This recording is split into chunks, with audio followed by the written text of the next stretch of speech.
using some black magics, I managed to get some of these guys pretty damn early, considering the set releases in about a week or so.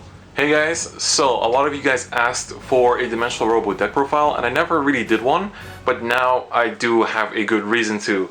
So I did get the good shit from Fighters Collection Winter, and well, the first deck that I want to go over is the Dimensional Robo deck. So I'm going to be starting off with the grade 3s, and the first one of which is...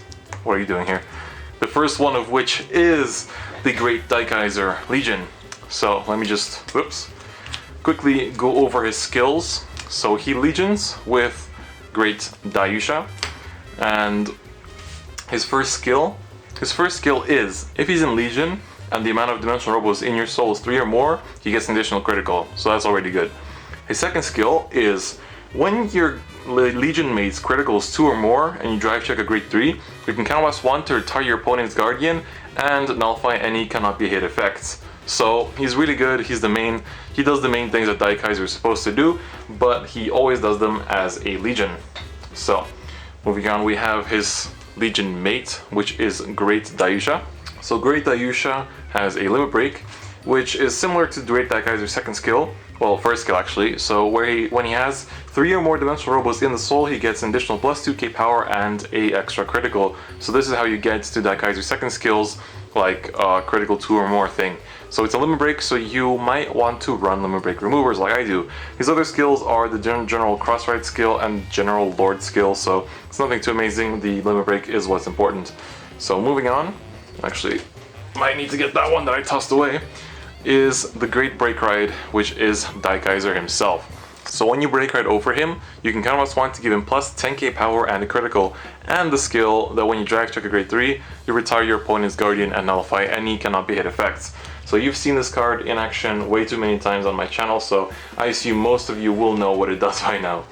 Moving on to one of the newest cards from Fighters Collection, which I play 4 of, and you can see the ratios. I didn't mention them yet, but here are the ratios of the cards in case you didn't follow yet. But this is Dai Bazooka. So this is the good shit. This is the good shit.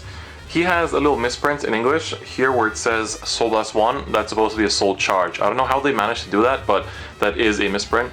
So his first skill is when you have a Kaiser Vanguard, so like Daikaiser, or also, you know, Kaiser Vermilion or a Sure Kaiser, he becomes an 11k attacker.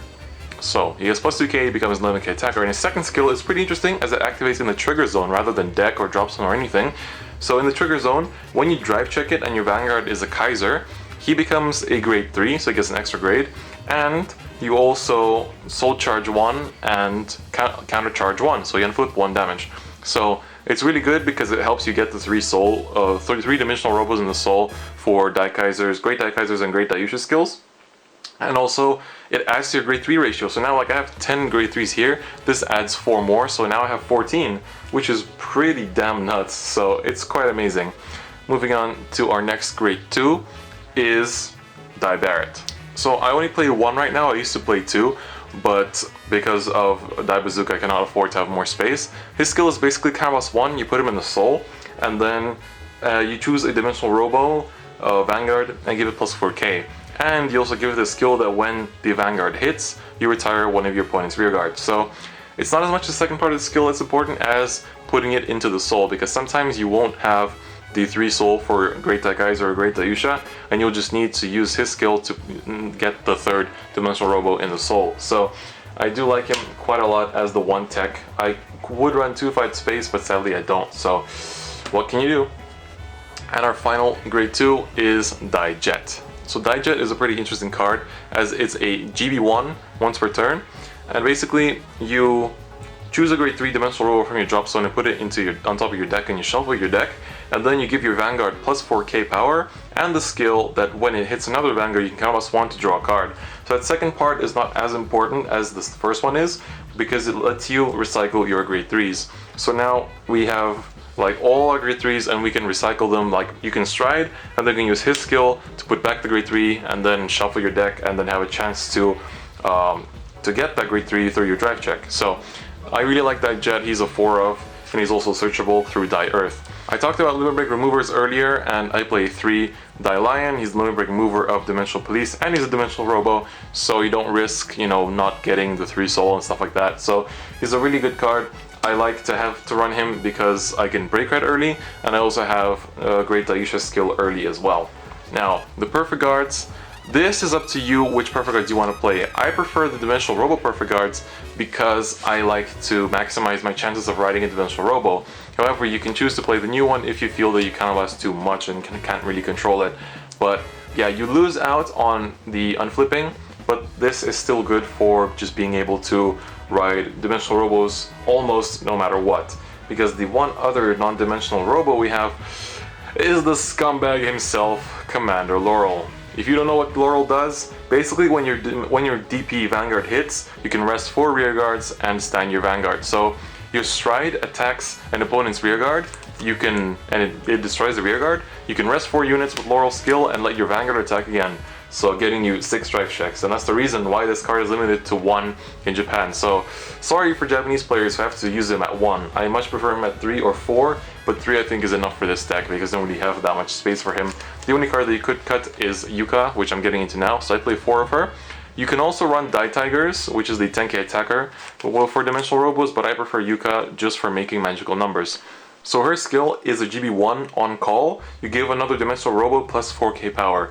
Back when I ran Die Dragon, which I wish I still had space for, but I don't, I would give the Die Dragon plus 4k power without any boost behind it, and then it would be 16k on its own, making a nice magical number. But this can still be used with your Legion and with your Stride and everything, so as long as it's a Dimensional Robo, Yuka will work for it. Now, my starter of choice is Grand Seed.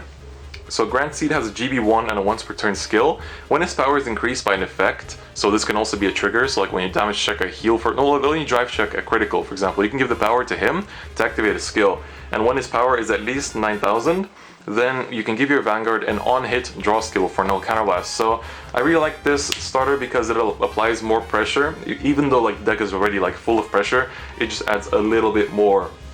And sometimes you have like, you hit, and then you don't have any more rearguard attacks, and you don't really know where to put the trigger power to, so you can give it to the rearguard, we'll give it to your starter, and draw an extra card. So it's good for everyone. Well, mostly for you, not for your opponent.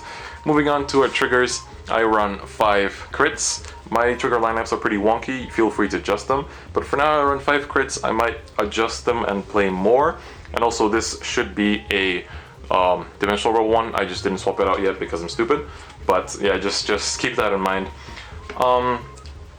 I run Kirika. She isn't a Dimensional Robo, but she is. I like to play some stands in my DP build because you'll hit with Laurel, and then you might want to boost with your starter, but you already used it for the first attack. If you get a stand on that attack, you can stand your starter or your booster behind your Vanguard and have a full swing yet again.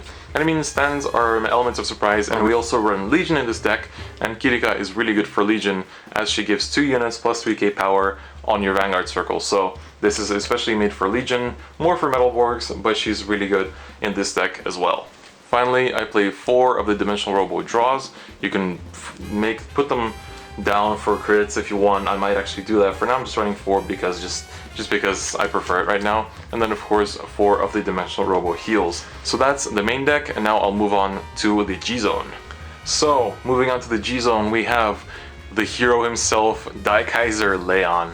So his skill is GB2 once per turn, you counterblast 1 and persona flip a Daikaiser Leon, and you give, if you have a Kaiser Heart, you give your Vanguard the same Daikaiser ability that when you drive check a grade 3 or destroy a Guardian and nullify any cannot be hit effects.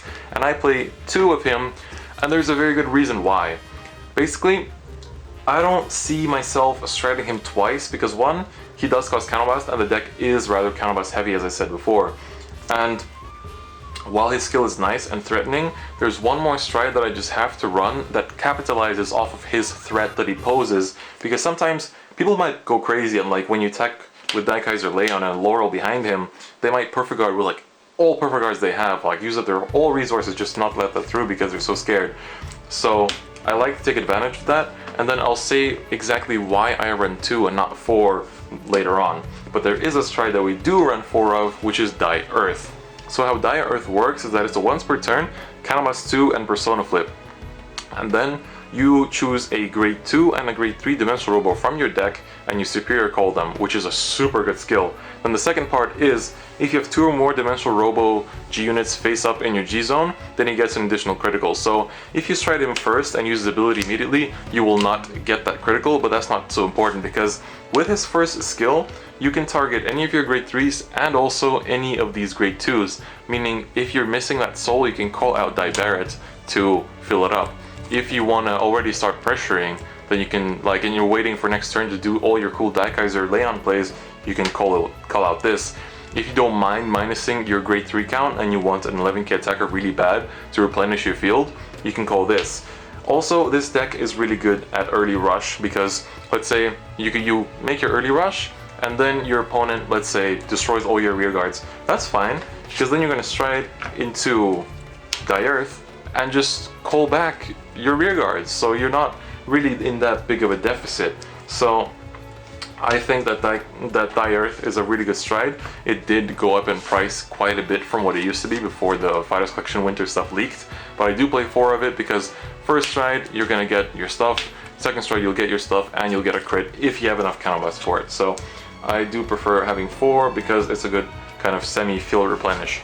Now, I play 1 X-Tiger, so let me just go over his skill first. So when he attacks, you flip a G unit face up, and then he gets plus 4000 power times the amount of G units you have face up in your G zone.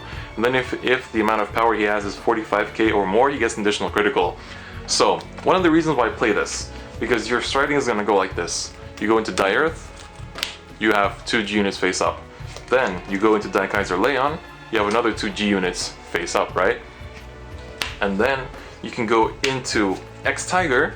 Now you're going to flip another G unit face up, meaning at 5 times 4 you're going to be getting plus 20k, meaning he's already going to be 46 on his own, meaning he has the critical, and you're still going to be boosting by maybe like your starter, so you have 51.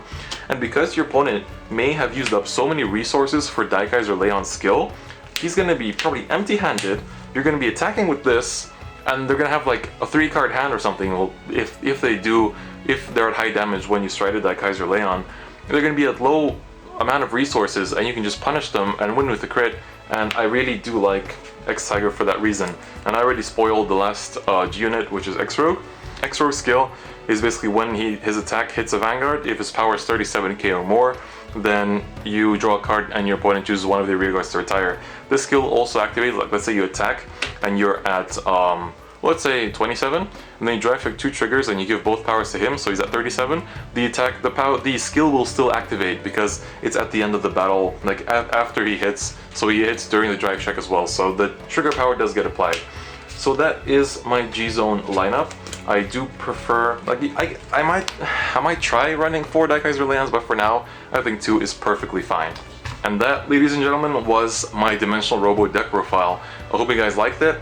The Daikaiser Leon is amazing. I also love his art. Like, I know some people don't like it, but it's like a super Tengen Toppa Garen Lagann, and it also is lore references like Gundam 00, the movie, and like I really like his art, and also references Singapore and everything. Like, it's I love it. I don't get why people hate it. I mean, I understand he doesn't look much like a robot, like, you know, like this pretty thing over here, but I don't know, I still love it so much because it just, like, I don't know, it's just amazing. So the deck is really fun. Laurel is a huge thing in it, so it is important to have him.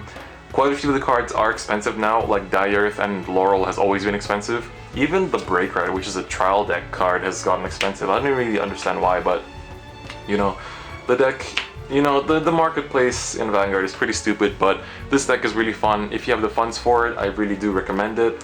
And I hope my deck profile did help you guys out.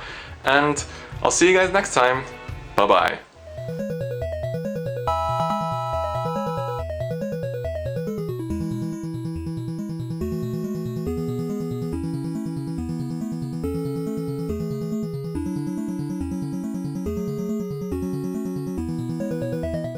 Also, there is one more deck that you can expect me to have a deck profile of from Fighters Collection Winter. She's a pretty one.